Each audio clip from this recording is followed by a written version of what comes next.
पूज्य गोपाल गुरु ने बहुत सुंदर रूप से चैतन्य महाप्रभु की करुणा और उनकी महानता की किस प्रकार वो एक ऐसे अवतार के रूप में आए हैं जहाँ पर वो, जैसे जीसस क्राइस्ट ने कहा, hate the sin not the sinner, कि पाप से घृणा करो, पापी से नहीं। तो चैतन्य महाप्रभु का जो प्रचार है वो इसी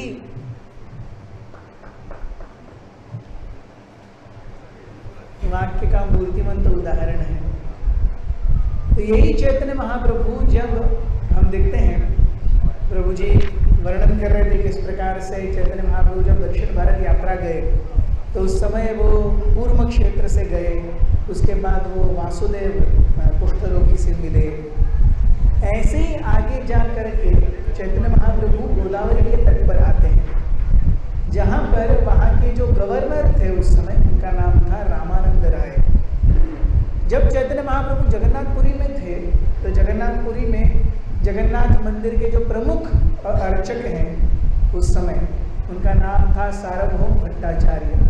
सार्वभौम भट्टाचार्य ये चैतन्य लीला में बृहस्पति के अंश हैं। सो जब भगवान कृष्ण स्वयं चैतन्य महाप्रभु के रूप में आते हैं, बलराम जी नित्यानंद प्रभु के रूप में आते हैं, महाविष्णु अद्वैताचार्य के रूप में आते हैं, तो ऐसे अनेक अनेक भक्त अलग अलग रूपों में आते हैं।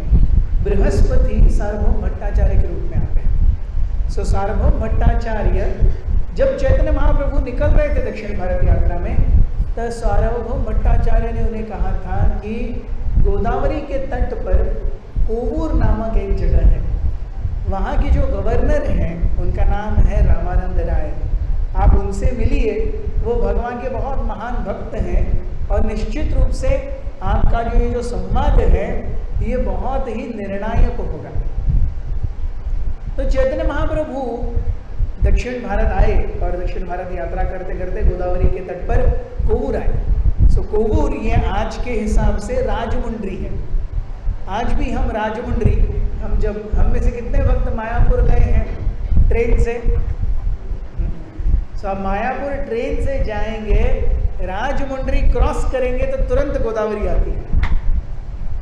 हम जो राजमुंड्री का इस्कॉन टेम्पल है वो भी हम रेलवे से देख सकते हैं। सो रेलवे से जाते हैं, रेलवे ट्रैक के बाजू में ही राजमुंड्री इस्कॉन टेम्पल है। इस्कॉन टेम्पल के बाजू में ही गोदावरी का तट है और गोदावरी की उस तट पर बड़ा येलो बोर्ड है कोवूर।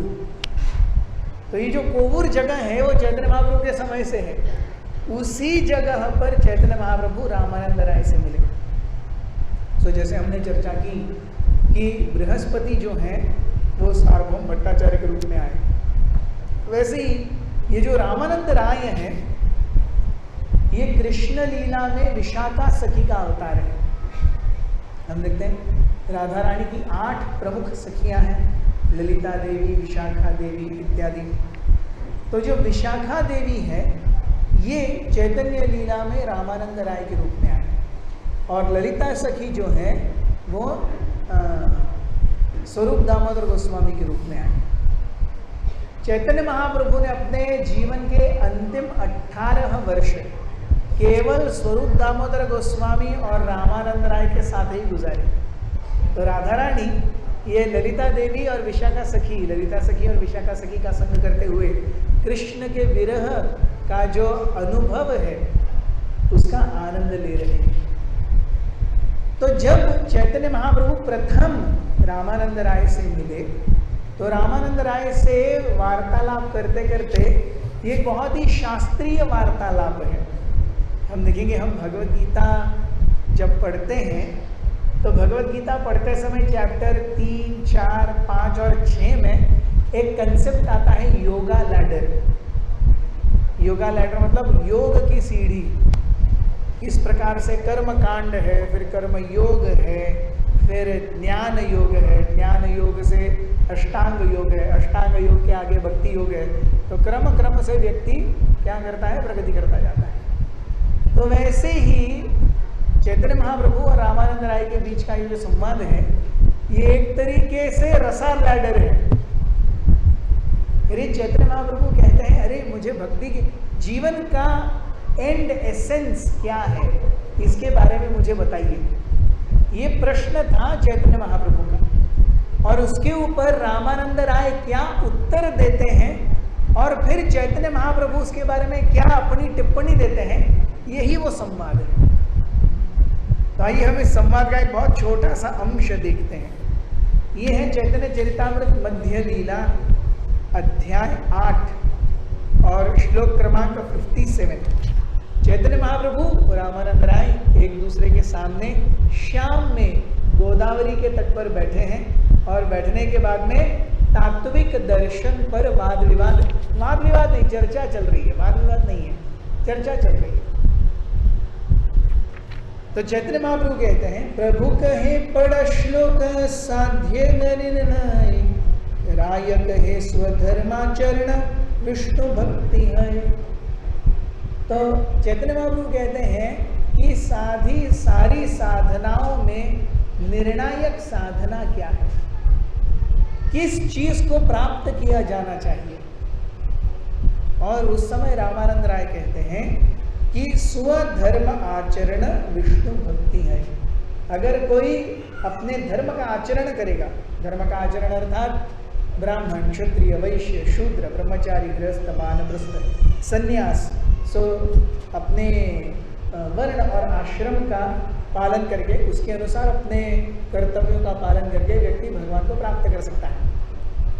चैतन्य महाप्रभु कहते हैं, प्रभु कहे एहो बाह्य, आगे कह आर, राय कहे कृष्ण कर्मार्पण सर्व साध्य सार।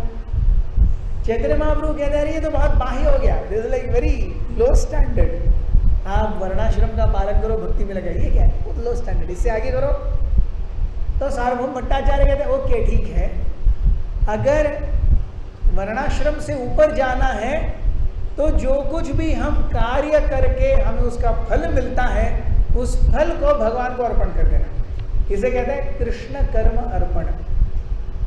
कृष्ण कर्म अर्पण अर्थात वो जैसे एक व्यक्ति धन कमा रहा है, तो धन कमा करके केवल वो अपने ही लिए, अपने भोग के लिए उसका उपयोग करता है, तो वो कर्म कांड हो गया। लेकिन जब वो धन लाता है, वो जानता है कि अरे धन किसके कृपा से आया, भगवान की कृपा से आया, तो उस धन का एक बड़ा भाग वो भगवान की सेवा में दान करता है, तब वो कर्म योग हो गया। हम समझ लें, कर्म कांड और कर्म योग में क्या अंतर है। कर्म से जो कुछ भी रिजल्ट आएगा वो केवल अपने लिए रखूंगा तो वो कर्म कांड है। कर्म करने से जो रिजल्ट आएगा उसका एक बड़ा अंश मैं भगवान की सेवा में संलग्न करता हूं, तो वो कर्म योग है। इसे तात्विक दृष्टिया कृष्ण कर्म अर्पण कहते हैं।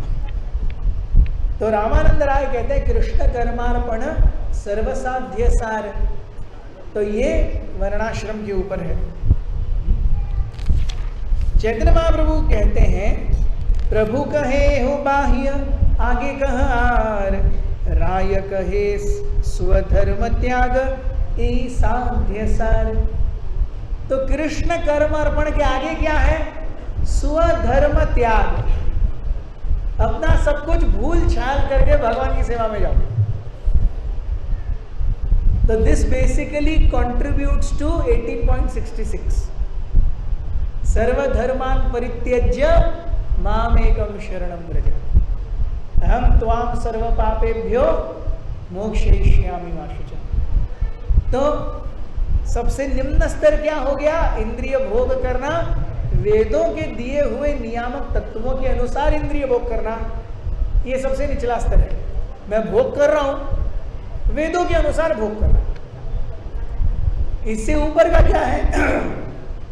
जब मुझे भोग करने की संधि मिलती है, मैं उसे ना कह करके उस भोग को भगवान की सेवा में समर्पित करता हूं। यह है कृष्ण कर्मार्पण।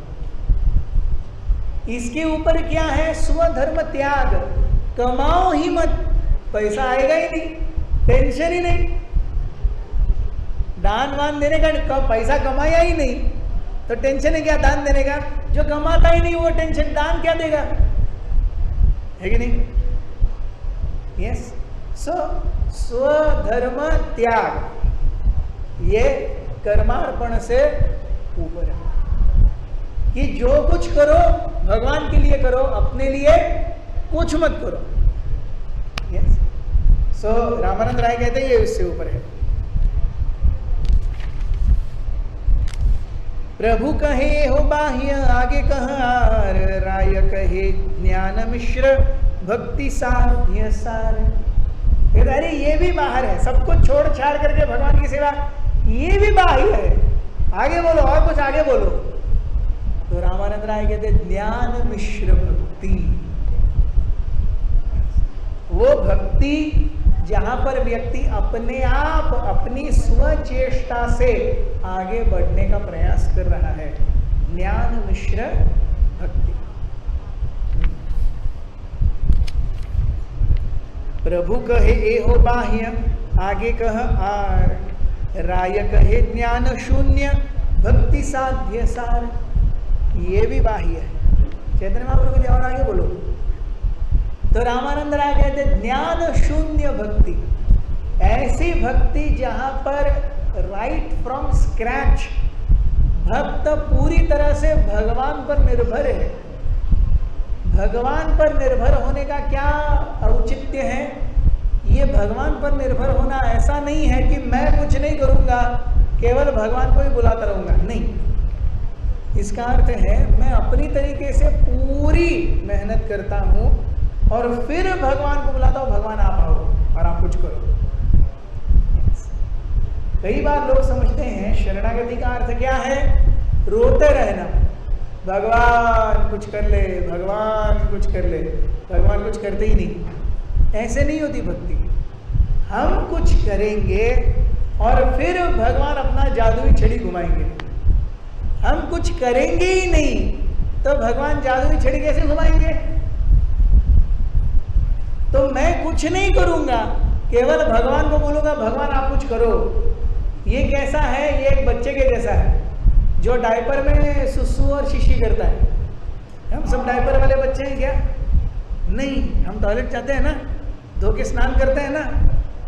तो भगवान को क्या करना है? ऐसे हम बड़े हो गए, हम केवल भगवान कुछ करो रे, ऐसे नहीं। तो माँ जो डायपर में सुसु शीशी करने वाला बच्चा है वो केवल एक ही बात जानता है, रो। यस, कुछ भी हो जाए रो।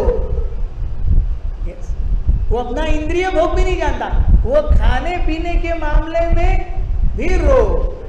हम ऐसा नहीं है, हम खाएंगे पिज्जा पास्ता, हम जाएंगे होटल और टीवी भी देखेंगे, मूवी भी देखेंगे, नेटफ्लिक्स सब्सक्रिप्शन भी लेंगे, और भी भक्ति की बात आए तो भगवान कुछ करो। अरे वाह बेटा, ऐसा कैसा चलेगा? है? जो बच्चा है वो खाने पीने के लिए भी रोता है। अगर माँ खाना पीना नहीं देगी वो मर जाएगा, लेकिन खुद से नहीं खाएगा। वो हम बराबर करेंगे, लेकिन भक्ति की बात आए तो रोने लगेंगे। हैं? ये हम मस्त करते हैं। खाना पीना, मूवी जाना, Netflix subscription, YouTube scroll, Twitter पे चैट बॉक्स, यस, एफबी पे रील्स, ये सब हमारा बराबर चलता है। उसमें भगवान नहीं चाहिए। भक्ति की बात आए तो भगवान चाहिए। हैं? तो हम अगर चालू है तो भगवान हमारे बॉस हैं। हम में जितनी चालूगिरी है वो भगवान की चालूगिरी का इतना सा भी अंश नहीं है। भगवान बराबर जानते हैं कैसे कांटा निकालने का। तो या तो अच्छे बच्चे बोलो कि मोबाइल सुबह नहीं, शाम को खेल से आने के बाद 1 घंटा, हाँ ठीक है, हो गया ना, 1 घंटा मोबाइल हो गया, चलो अब बाकी काम करो, पढ़ाई करो, होमवर्क करो, असाइनमेंट करो। ये अच्छा बच्चा मोबाइल भी देखता है दिन में 1 घंटा, फिर वो असाइनमेंट भी करता है, घर का काम भी करता है, स्कूल भी जाता है, होमवर्क भी करता है। तो हमें ऐसा बच्चा बनना है। तो इसके लिए क्या करना पड़ेगा? इसके लिए हमें अपनी भक्ति में मेहनत डालनी पड़ेगी। तो ऐसे हम अपने भक्ति में कार्य जब मेहनत से करेंगे, हम केवल भगवान के ऊपर निर्भर नहीं है, we should always remember the two finger philosophy. एक है हमारी मेहनत, दूसरा है भगवान की स्वीकृति या भगवान की कृपा। दोनों हैं तभी कार्य होगा, वरना कार्य नहीं होगा। तो जब रामानंद राय कहते कि ज्ञान शून्य भक्ति, बिल्कुल ज्ञान नहीं, केवल शुद्ध भक्ति, तब चैतन्य महाप्रभु कहते हैं प्रभु कहे ए हो हाँ य, आगे कहा आर, ये बराबर बोला ए हो हाँ य। अब तक चैतन्य महाप्रभु बोल रहे थे ए हो बाह्य, पहली बार चैतन्य महाप्रभु ने बोला ए हो है, ये आप बराबर बोले, लेकिन और बोलो। तो राय कहे प्रेम भक्ति सर्व साध्य सार, कि भक्ति कैसी हो, प्रेम से। भक्ति करने के भी 4 स्तर हैं। सबसे प्रथम स्तर है डर के कारण भक्ति। मैंने 1 साल में 1 बार सत्यनारायण पूजा नहीं की, तो वो सत्यनारायण, वो जो व्यापारी था उसकी पत्नी को कितना कष्ट हुआ था, है कि नहीं। वो पुजारी भी सत्यनारायण की कथा में भी बताते। एक आटपाट नगर होतं, तिकडे एक फार धनी व्यापारी राहायचा, त्याची एक फार सुंदर बायको होती। तो गेला, त्याला काहीतरी प्रॉब्लेम झाला, मग त्याच्या बायकोने सांगितलं सत्यनारायण पूजा करूया। मग त्या नवऱ्याने म्हटलं की अरे आता कशाला करूया, नंतर करूया। मग तो जहाजावर गेला व्यापारासाठी, तिकडे त्याचं जहाज बुडालं, त्याचा नाश झाला। मग त्या बायकोला कळलं अरे आपण सत्यनारायणाची पूजा केलीच नाही। मग त्या बायकोने इकडे राहून सत्यनारायणाची पूजा केली। सत्यनारायण तिच्या स्वप्नात आले, बघ मुली तुझं काही होणार नाही, तुझा नवरा तुला सुखरूप बरं वापस मिळेल। आणि त्याच्यानंतर 2 महिन्यांनी तो नवरा वापस आला। ही सत्यनारायणाची कथा असते। तो सत्यनारायण कथा भी ऐसी होती है ना कि आपको डर पैदा करती है, यार सत्यनारायण को अच्छा रखो, मैं भी यहाँ अच्छा रहता हूँ। साल में 1 बार पूजा कर लिया तो मेरा क्या जाता है, उस सत्यनारायण को अच्छा रखना चाहिए। ये है डर के कारण भक्ति। ये क्या है, डर के कारण। वो सत्यनारायण जो कोई भी हो उसे शांति से रखो। दूसरा है लोभ के कारण भक्ति। सत्यनारायण का पूजा किया, एकदम प्रमोशन हो गया, तुम्ही करो हो, किती वर्ष झाली आमच्या ह्यांचं प्रमोशन नाही, काय सांगता, सत्यनारायण पूजा करत नाही तुम्ही, सत्यनारायण पूजा करा।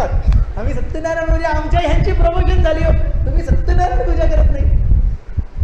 सो this is second reason of doing Satyanarayan. अरे आमच्या ह्यांची प्रगती व्हायसाठी आम्हाला सत्यनारायण करायला पाहिजे। दिस सेकंड एस्पेक्ट, लोभ के कारण भक्ति।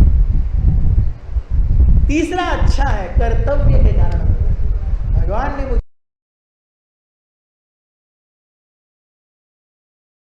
ये जन्म दिया है, इस प्रकार से मुझे रखा है, धन धान्य से, शरीर से, मन से, बुद्धि से, कि मुझे कुछ लोगों की सेवा में अर्पण करना चाहिए। ये कर्तव्य बुद्धि है। This very good. इससे ऊपर है प्रेम। प्रेम अर्थात वो सत्यनारायण मुझे लात मारे या मुझे आलिंगन करे, मैं उनकी पूजा करूंगा। सो प्रेमा भक्ति मीन्स आश्लिष्यवापादरताम विनष्टुमाम अदर्शनाम न मर्महताम करोतुमाम यथा तथा वा विदधातु लंपटो मत प्राणनाथस्तु सैव नापर। भगवान मुझे लात मारे या मेरा आलिंगन करे, मैं उनका दास हूं, वो मेरे स्वामी हैं, मैं उनकी सेवा करूं। यह है प्रेमा भक्ति। और इसके बाद तो ये है, इसके बाद में रामानंद राय रस तत्व के ऊपर विचार करने जाते हैं। दास्य रस, सख्य रस, वात्सल्य रस, माधुर्य रस। माधुर्य रस में सर्वश्रेष्ठ क्या है, तो फिर रामानंद राय कहते राधा रानी की भक्ति सर्वश्रेष्ठ है। यस, सो इस प्रकार से तब चैतन्य महाप्रभु को is very happy. Yes, so at least हमारे लिए what is the take home message for me, the take home message for me, हमारे लिए टेक होम मैसेज क्या है, अगर हम भगवान की सेवा कर रहे हैं तो कर्तव्य बुद्धि से ऊपर उठ करके हम जब प्रेम से, हम में से हर को, हम में से कितने हैं जो रोज माला करते हैं, रोज माला करते हैं। yes. तो अगर हम रोज माला कर रहे हैं तो कर्तव्य बुद्धि है। अगर हम रोज माला कर रहे हैं तो कर्तव्य बुद्धि है, अगर कर्तव्य बुद्धि नहीं है तो हम रोज माला नहीं करेंगे। The very fact that we are chanting every day, maybe 4 rounds, maybe 6 rounds, maybe 8 rounds, 16, very good, but इस कर्तव्य बुद्धि, इस कर्तव्य बुद्धि में अपना प्रेम डालेंगे, भगवान के प्रति अपने भाव को निरूपित करेंगे उस हरे कृष्ण महामंत्र में। जैसे कोई आया, ये आपका घर है, कोई आया, हाँ काय पाहिजे, कोणाला बघायला आलाय, कसं तिकडे पाणी पाठवतो, पाणी आण रे, दे त्याला, ऐसा कोई बात करेगा। और दूसरा, अच्छा आप कौन हैं, कहाँ से आए हैं, बैठिए, अच्छा सुनिए थोड़ा पानी दीजिए, है वही चीज, वही शब्द, कुछ और नहीं, बोलने का लहजा वही शब्द, शब्द वही है कि नहीं, शब्द वही है, बोलने का लहजा। तो कर्तव्य बुद्धि मतलब हाँ यार बसा रे काय पाहिजे, हाँ ठीक है बोलो तो पाणी आण रे। सो वैसे ही हमारा हरे कृष्ण कृष्ण कृष्ण हरे राम हरे कृष्ण हरे राम हरे कृष्ण हरे राम। कर्तव्य बुद्धि है, लेकिन भगवान आने के बाद भाई बैठ रहे, पानी भेजना रे, पानी दे रहे, भगवान आए, लेकिन उसी में हम जब अपने भाव को डालेंगे, कृष्ण है, अपने नाम में कृष्ण है, हम जो माला कर रहे हैं उस माला के प्रत्येक स्पर्श से हम कृष्ण के चरण कमलों का स्पर्श कर रहे हैं, ये चिंतन से हम माला करेंगे, तब वो कर्तव्य को पार करके प्रेम की तरफ जाएंगे। इस प्रेम को देने के लिए चैतन्य महाप्रभु आए। चैतन्य महाप्रभु जैसे अच्युत गोपाल प्रभु सुंदरता से वर्णन कर रहे थे, चैतन्य महाप्रभु जब नगर नगर ग्राम ग्राम घूमे, एक किसी को आलिंगन किया, वो जा करके किसी को आलिंगन किया, सब शुद्ध भक्त। ये है कृपा सिद्धि। कृपा सिद्धि मतलब पता ही नहीं चला मैं कब आया, कब शुद्ध भक्त बन गया। लेकिन हमारा तो ऐसा नहीं है, हम आए हैं, शुद्ध भक्त बनने से रह ही गए। कितना दशक हो गया, मैं तो 2 दशक हो गया चैंटिंग कर रहा हूं, अभी तक शुद्ध भक्ति का श भी नहीं देखा मैंने। यस, तो हमारे लिए क्या है, हमारे लिए साधना है। तो इस साधना में हम अपने शुद्ध चेतना को जितना डालेंगे उतना शुद्ध भक्ति के निकट जाएंगे। सो कृष्णा's devotees are 2 kind of devotees. Lord Chaitanya, when he was there, he infused Kripa Siddhi. Now also he is there, but he is infusing Sadhana Siddhi. Ultimately कृपा ही देगी, साधना भी कृपा के लिए ही है, लेकिन हम साधना से उस कृपा को अपनी तरफ और ज्यादा आमंत्रित करते हैं। तो आइए इस चैतन्य चंद्र के आविर्भाव दिवस पर, गौर पूर्णिमा महोत्सव की पूर्व संध्या पर, हम भी तन्मयता से सोच विचार करें। Yes. Before every round of Hare Krishna, take a pause. थोड़ा सा विराम लीजिए, सोचिए मैं भगवान की सेवा, भगवान के आनंद के लिए, उनको समर्पित करने के लिए एक माला हरे कृष्ण महामंत्र कर रहा हूँ या कर रही हूँ, भगवान की प्रसन्नता के लिए मुझे ये करने का अवसर मिल रहा है। क्या अवसर है? इस अवसर के साथ हम माला करेंगे, इस चेतना के साथ हम माला करेंगे, तो वही माला बहुत अलग हमें आस्वादन देगी। It become more and more sweet. तो आप सभी का बहुत बहुत धन्यवाद भाई, और मुझे और अच्युत गोपाल प्रभु यहाँ पर आपकी सेवा करने की का अवसर दिया, संधि दी। योगेश्वर कृष्ण प्रभु का मैं आभार मानना चाहता हूँ। He invited us to serve all of you. बहुत बहुत धन्यवाद। हरे कृष्ण।